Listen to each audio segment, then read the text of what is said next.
तो क्या योगी आदित्यनाथ का पत्ता काट देंगे बीजेपी के चाणक्य अमित शाह? योगी आदित्यनाथ के मुकाबले अमित शाह की नरेंद्र मोदी के उत्तराधिकारी के रूप में ज्यादा डिमांड।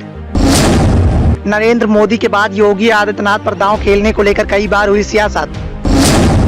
पीएम नरेंद्र मोदी का उत्तराधिकारी बनने की लगी होड़, बीजेपी में होगी बड़ी तकरार। आगामी लोकसभा चुनाव को देखते हुए बीजेपी के द्वारा विपक्ष के दिग्गज नेताओं की रणनीति को ध्वस्त करने पर काम किया जा रहा है, जिसको देखते हुए लगातार बीजेपी हाईकमान के बड़े बड़े दिग्गज नेताओं ने मोर्चा संभाल रखा है।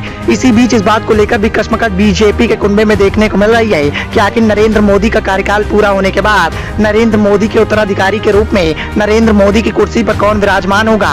नरेंद्र मोदी का उत्तराधिकारी बनने की ओर में वैसे तो कई सारी बीजेपी के बड़े किरदार दिखाई दे रहे हैं, जिनमें सबसे पहला नाम बीजेपी के चाणक्य कहे जाने वाले अमित शाह का निकलकर सामने आता है। तो वहीं इसी रेस में उत्तर प्रदेश के मुखिया योगी आदित्यनाथ भी दिखाई दे रहे हैं। लेकिन नरेंद्र मोदी का उत्तराधिकारी बनने की रेस में शामिल बीजेपी के नेताओं में आपस में बड़ी तकरार देखने को मिल रही है, क्योंकि एक तरफ सूबे के मुखिया योगी आदित्यनाथ को नरेंद्र मोदी का उत्तराधिकारी माना जा रहा है, तो दूसरी तरफ बीजेपी के चाणक्य कहे जाने वाले अमित शाह की डिमांड भी कम नहीं है। ऐसे में इतना ही माना जा रहा है कि जब भी नरेंद्र मोदी की कुर्सी खाली होगी तो उस कुर्सी को लेकर बीजेपी में बड़ी बगावत देखने को मिल सकती है। और इन दिनों इसी बात को लेकर राजनीति के गलियारों में चर्चाएं देखने को मिल रही हैं। एक और विपक्षी गठबंधन इंडिया के द्वारा बीजेपी को हराने की पुरजोर कवायद की जा रही है, तो वहीं दूसरी तरफ भारतीय जनता पार्टी 2014 और 2019 की जीत को दोहराने पर काम कर रही है। फिलहाल तो बीजेपी के द्वारा पीएम मोदी के तौर पर नरेंद्र मोदी के नाम को आगे बढ़ाया जा रहा है, लेकिन सवाल इस बात के उठ रहे हैं कि उनके बाद ये जिम्मेदारी कौन संभालेगा।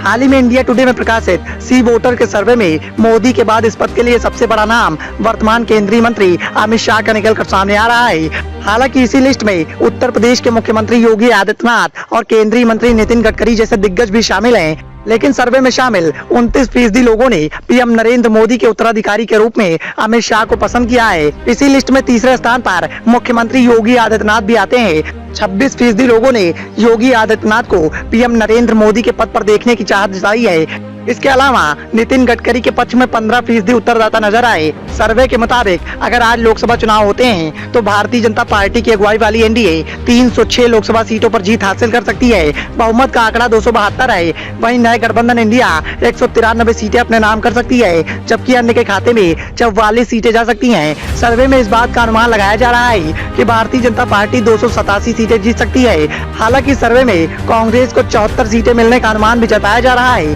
जो कि कांग्रेस के लिए चिंता की बात है। लेकिन विपक्षी गठबंधन इंडिया के द्वारा जिस तरह से सत्ता की कुर्सी पर विराजमान बीजेपी को हराने की पुरजोर कवायद की जा रही है, उससे कहीं न कहीं आने वाले चुनाव में बीजेपी के समीकरण खतरे में दिखाई दे रहे हैं। और इसी बीच यदि नरेंद्र मोदी का उत्तराधिकारी बनने की होड़ में शामिल दिग्गज नेताओं के बीच में जंग जारी हो जाती है, तो फिर इसका फायदा विपक्षी गठबंधन इंडिया के हिस्से में चला जाएगा और एनडीए के कुनबे को बड़ी सीटों पर नुकसान झेलना पड़ सकता है। Bureau report, the noise of India.